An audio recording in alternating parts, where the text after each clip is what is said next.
Noodles तो आप वैसे भी बनाते ही होंगे, लेकिन कुछ अलग से इस तरह से बनाएंगे तो आपको नूडल्स और ज़्यादा अच्छे लगेंगे। थोड़ा सा टाइम कंज्यूमिंग है, मतलब इतने भी नहीं, 10 to 15 मिनट्स में आपके नूडल्स बन जाएंगे या शायद उससे भी कम है। आपने लेनी है अपनी फेवरेट वेजिटेबल्स, अपनी पसंद की। मैंने यहाँ अनियंस ली हैं, टमेटोज़ लिए हैं, और अनियंस एंड टमेटोज़ आपको लाजमी लेने हैं। उसके साथ ही मैंने लिया है कॉर्न और कैप्सिकम। फ्रोज़न कॉर्नस यूज़ कर रही हूँ, इसीलिए जो है वो मैंने कॉर्न को अपने पहले बॉईल किया था। जो पैकेट की डायरेक्शंस होती हैं, ये ओपा के फ्रोज़न कॉर्नस हैं, बहुत बहुत बहुत मज़े के होते हैं ये सच में। अच्छा, अब आपने इसको बॉईल कर लेना है कॉर्न को। और बाकी मैं ये नूडल्स ले रही हूँ। चिकन और चटपटा जो फ्लेवर होता है नूडल्स का, वो मैंने एक पैकेट लिया है। उसको मैं मिक्स करके बनाऊंगी, मुझे क्योंकि ऐसे पसंद है। आई नो लोगों को पाकिस्तानी नूडल्स नहीं पसंद होते, लेकिन मुझे पसंद है तो इसलिए मैं यूज़ कर रही हूँ। बस आपने इसको इतना बॉईल करना है कि जो नूडल्स हैं वो आपस में खुल जाएँ, ताकि जो नूडल्स बहुत स्टार्ची ना लगे।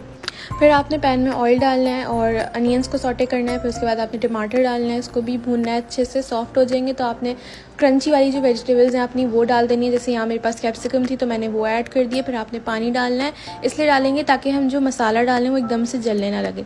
जो पैकेट का जो टेस्ट मेकर होता है, मसाला होता है, वो आपने डाल देना है। फिर उसके बाद जो कुक्ड वेजिटेबल्स होंगी, जैसे मेरे पास यहाँ कॉर्न थे, वो मैंने ऐड कर दिए। साथ ही मैं इसके अंदर नूडल्स ऐड कर दूँगी। नूडल्स यहाँ इस स्टेज पर हमारे पानी डाल के पकेंगे, तो आपने इसको कवर करना है, थोड़ा सा पकाना है जब तक आपकी नूडल्स पक ना जाए पूरे, ओवर बॉयल बिल्कुल भी ना हो। और ये बन के रेडी हैं। ये बहुत मज़े के बनते हैं वाकई में, आपने इसको ज़रूर ट्राई करना है। अगर आप इस तरह से नूडल्स बनाएंगे ना, आपका दोबारा नॉर्मल वाले नूडल्स खाने का दिल नहीं चाहेगा।